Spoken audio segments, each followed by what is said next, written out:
गण और विद्वद्गण सज्जन, हम गायत्री मंत्र से ईश्वर की स्तुति, प्रार्थना, उपासना करें। ओम भूर्भुवः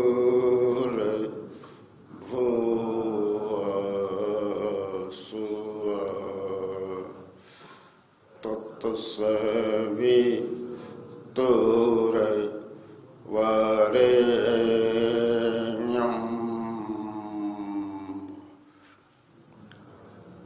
भर्गो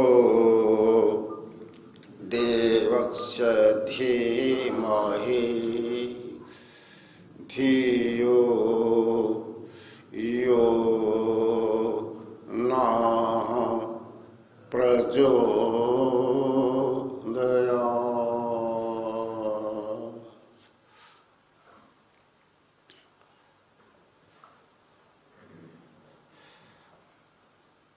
हम जो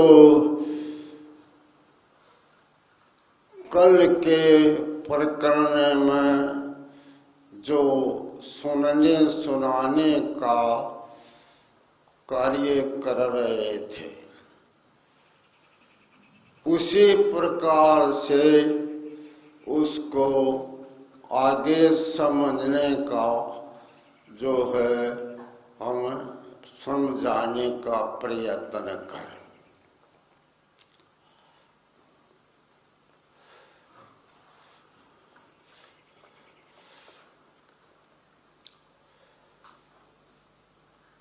जो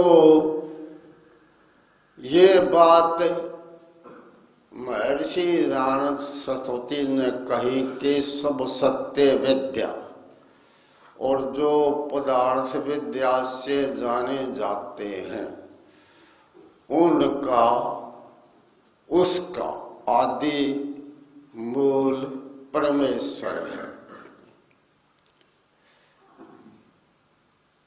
इसको हम समझने का प्रयत्न करें।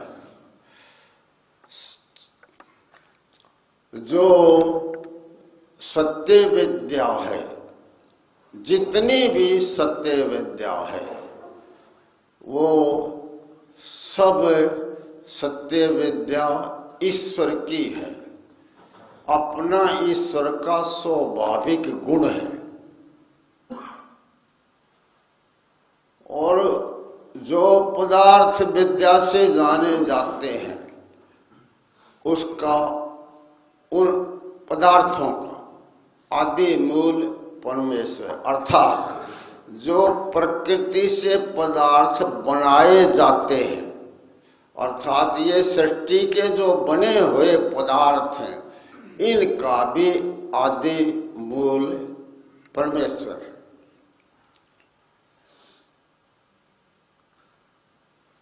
तो प्रकरण था कि शीघ्र समाधि जो होती है ईश्वर प्रणिधान से होती है।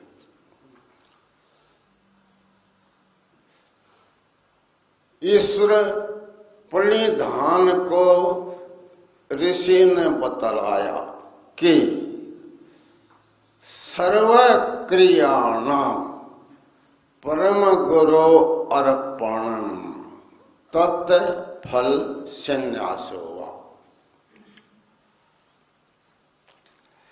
अपने शुभ कर्मों को मन वाणी शरीर से जो हम शुभ कर्म करते हैं, उन सभी शुभ कर्मों को परम गुरु ईश्वर के अर्पित कर देना।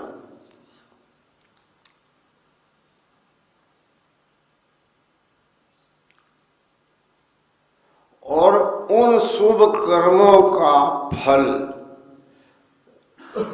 सांसारिक जो फल है, सांसारिक जो सुख है या फल है, उसको छोड़ देना, ये ध्यान रखना। इसके फल की इच्छा बनी रही तो वो ईश्वरपणी ध्यान में दोष आ जाएगा।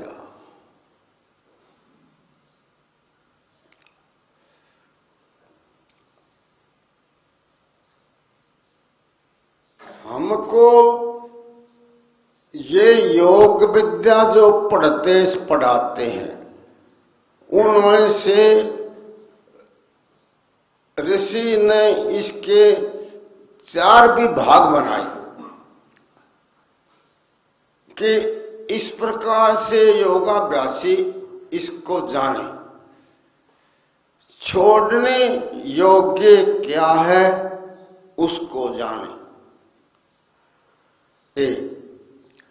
छोड़ने जो छोड़ने के योग्य है हमको नहीं चाहिए, और उस छोड़ने योग्य का उत्पादक कारण क्या है इसको जानना चाहिए।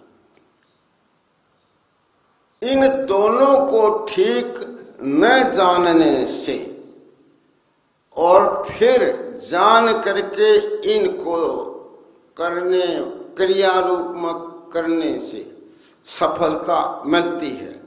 इनको जानना चाहिए कि छोड़ने योग्य क्या है, जानना, और छोड़ने योग्य जो है उसका उत्पन्न करने वाला कारण क्या है, दोनों को जानना चाहिए, आवश्यक है। 2 विभाग बन गए। दूसरे विभाग में प्राप्त करने योग्य क्या है और प्राप्त करने का जो उपाय है वो क्या है, इन दोनों को जानना आवश्यक है। दोनों में भूल रहती है तो सफलता नहीं मिलती।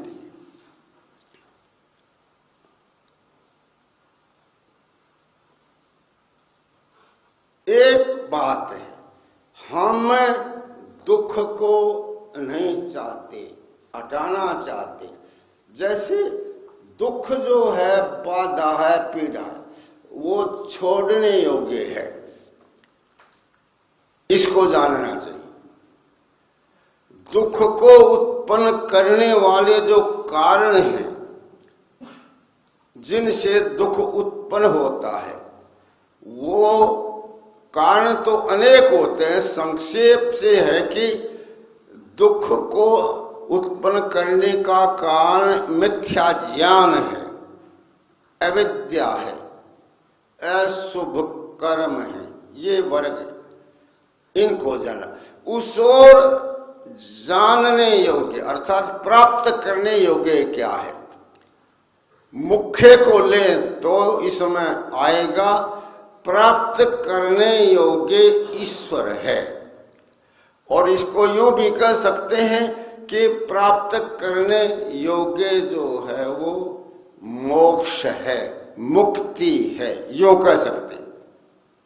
और यूं भी कहते हैं सत्य सुख, यूं कहेंगे दुख से रहित जो सुख है, आनंद है, वह जो है प्राप्त करने योग्य है। इसके जो उपाय हैं उनमें आनंद को प्राप्त करने के, मुक्ति को प्राप्त करने के सत्य ज्ञान है, सत्य विद्या है। और इसमें जो भी आते हैं उन चारों को जानना चाहिए और उनका प्रयोग करना चाहिए। तो अब जो सभी क्रियाओं को, सब कर्मों को ईश्वर समर्पित करना, उस समय जो है एक बात ध्यान देनी है, शुभ कर्मों को ईश्वर के समर्पित करना और उनका फल न चाहना। जो हम मोक्ष को प्राप्त करना चाहते हैं, उनमें से जो निष्काम कर्म है, शुभ निष्काम कर्म, वो जो है वो ईश्वर प्राप्ति के लिए किए जाते हैं, उनको निष्काम कर्म कहते हैं। जो सांसारिक सुख की प्राप्ति के लिए किए जाते हैं, उनको जो है सकाम कर्म कहते हैं। अब जो निष्काम कर्म है, उनको जो करने का प्रयत्न करें, निष्काम कर्मों के करने से हमको शीघ्र सफलता मिलेगी। यदि हम सकाम कर्मों को करते रहेंगे, उनको करते रहने से हमको सफलता नहीं मिलेगी। आप इसको ऐसे समझने का प्रयत्न करें कि आप जो हैं सम्मेलन में भाग लेने वाले सत्य विद्याओं को, ईश्वर की विद्या को, वेद विद्या को पढ़ाते हैं और स्वयं भी पढ़ते हैं। ये वेद विद्या को पढ़ना और औरों को पढ़ाना,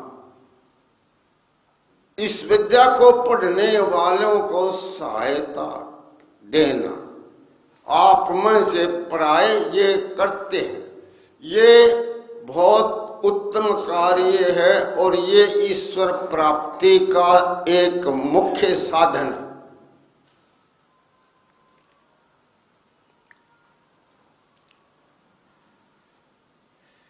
इन विद्याओं को, वेद विद्या को और ऋषिकृत जो ग्रंथ हैं, उनमें भी जो सत्य विद्या है वो ईश्वर की ही है।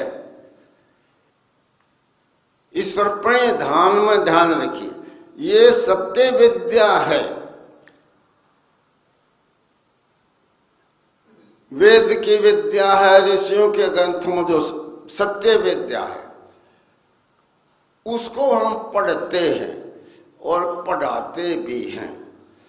उसमें यदि व्यक्ति ये मान लेता है ये विद्या मेरी है, मैं इसका विद्वान हूं और ये मेरी विद्या है, और ईश्वर को भूल जाता है या मानता है तो गौण मुख्य स्वामी उस विद्या का स्वयं को मान लेता है। ईश्वर प्रणिधान की भूल है यहां पर, उसको देखना, और गुण भी इसके साथ जुड़ा हुआ है, कैसे माने कैसे न माने। उस विद्या को, सत्य विद्या को पढ़ना, पढ़ाना, सुनाना ये परम धर्म है। जो हम उस विद्या को पढ़ते हैं और दूसरों को पढ़ाते भी हैं और सहायता देते हैं, ये मुख्य कार्य है। वहां पर ये क्या करें, उस विद्या को हम ईश्वर की माने, ये करना चाहिए। स्वयं को स्वामी मानना, ईश्वर को भूल जाना, गौण ईश्वर को समझना।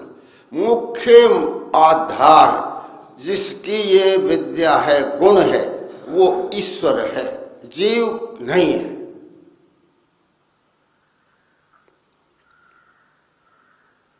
यदि जीव स्वयं को मानता है तो ये ईश्वर प्रणिधान में दोष आ जाता है,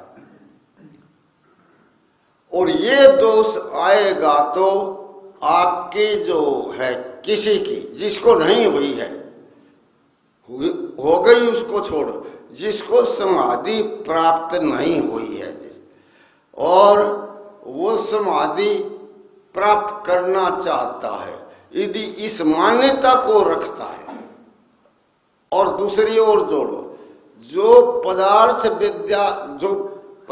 विद्या से जाने जाते, पदार्थ से यहां पर लेना जो उत्पन्न पदार्थ है, प्रकृति से जो बनती है सृष्टि, ये जो पदार्थ हैं, जो संसार के जितने ये पदार्थ हैं, उनको बनाने वाला, उत्पन्न करने वाला ईश्वर है।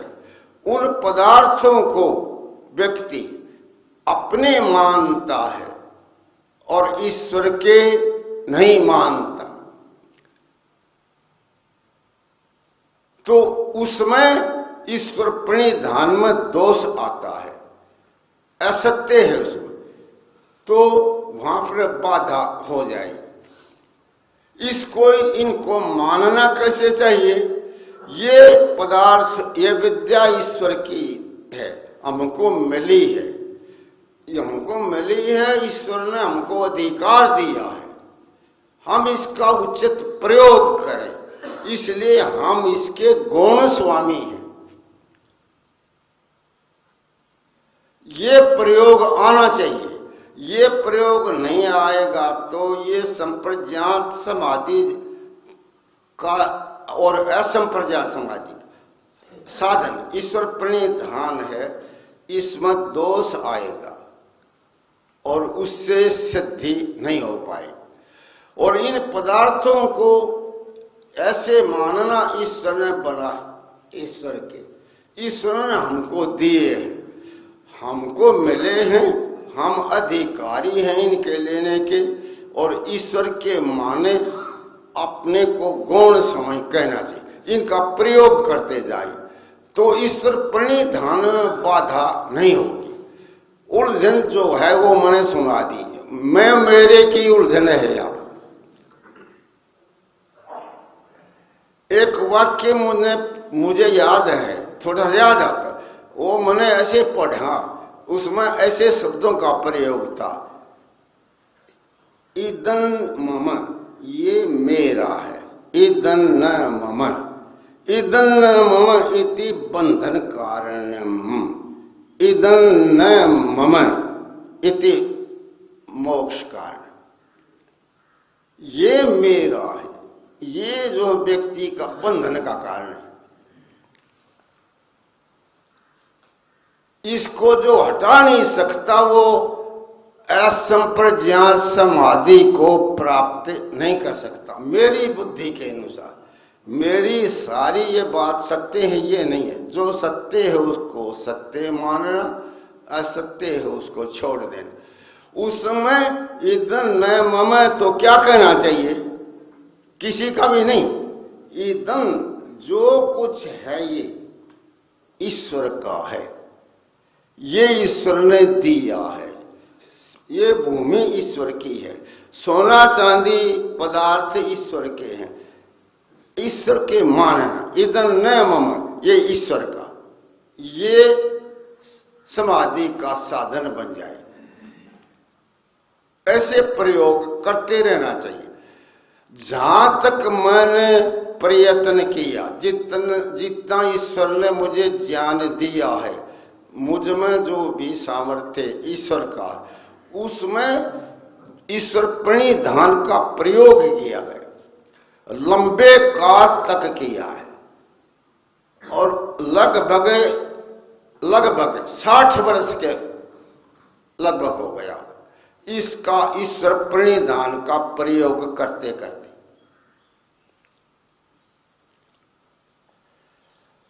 अब विशेष बात है, आपको ये पता रहे कि इसका प्रयोग होता है, इसमें लाभ होता, ये आपको अच्छी तरह समझ में आए। उससे प्रयोग से मुझे अच्छी सफलता मिली है, और मैंने दूसरों को भी लाभ पहुंचाने के दृष्टि से बताने का प्रयत्न किया, उससे जो है सफलता मिलती है। इसमें ये ध्यान देना, संप्रज्ञात समाधि जो है उसमें जो ईश्वर प्रणिधान है उसमें विद्या की प्राप्ति होती है, अनेक लाभ होते हैं, परंतु अंतर दोनों में है स्तरों का। असंप्रज्ञात समाधि जो है ये इसका जो फल है, उपलब्धि है, असंप्रज्ञात समाधि में ईश्वर का साक्षात्कार होता है।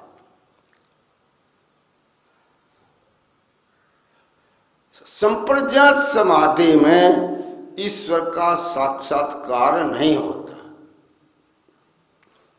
इनके अलग अलग स्तर हैं, योग्यता है।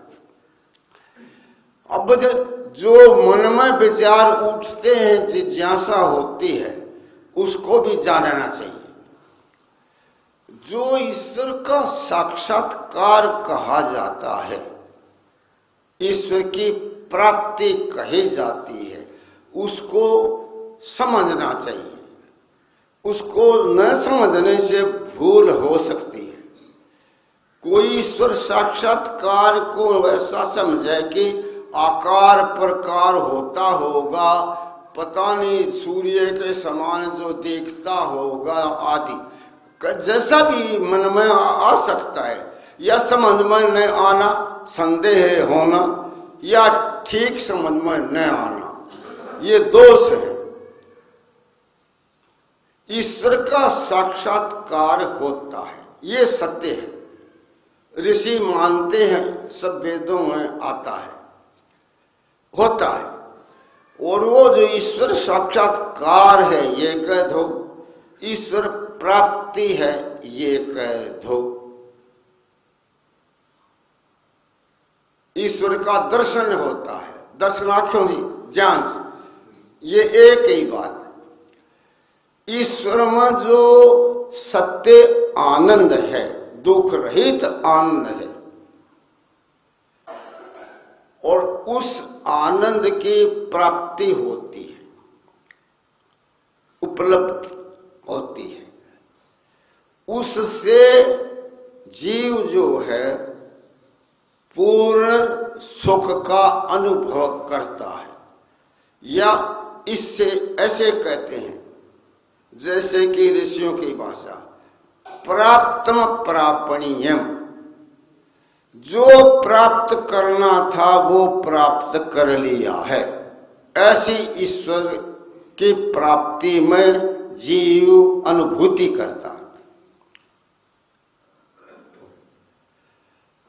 ज्ञातम ज्ञातव्यम, जो जानना था वो जान लिया, अब जानना शेष नहीं रहे।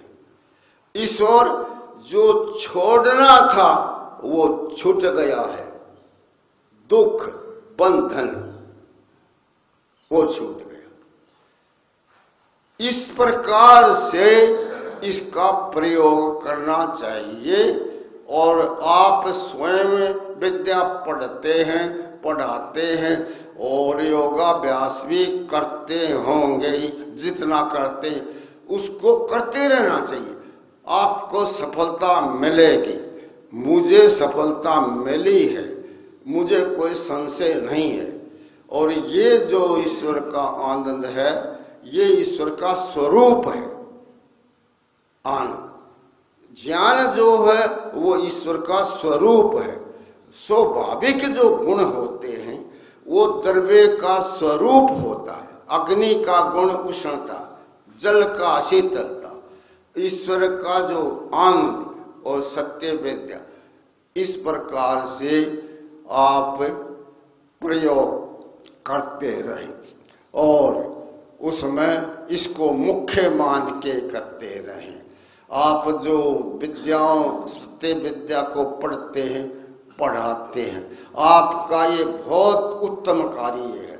इससे इस विद्या को समझने में सबको सुविधा होती रहेगी और ये इसी प्रकार से चलता रहे। आपका स्वास्थ्य उत्तम बना रहे। आप भी इस विद्या को स्वयं प्रयोग में लाकर ईश्वर साक्षात्कार करें, औरों को करवाएं।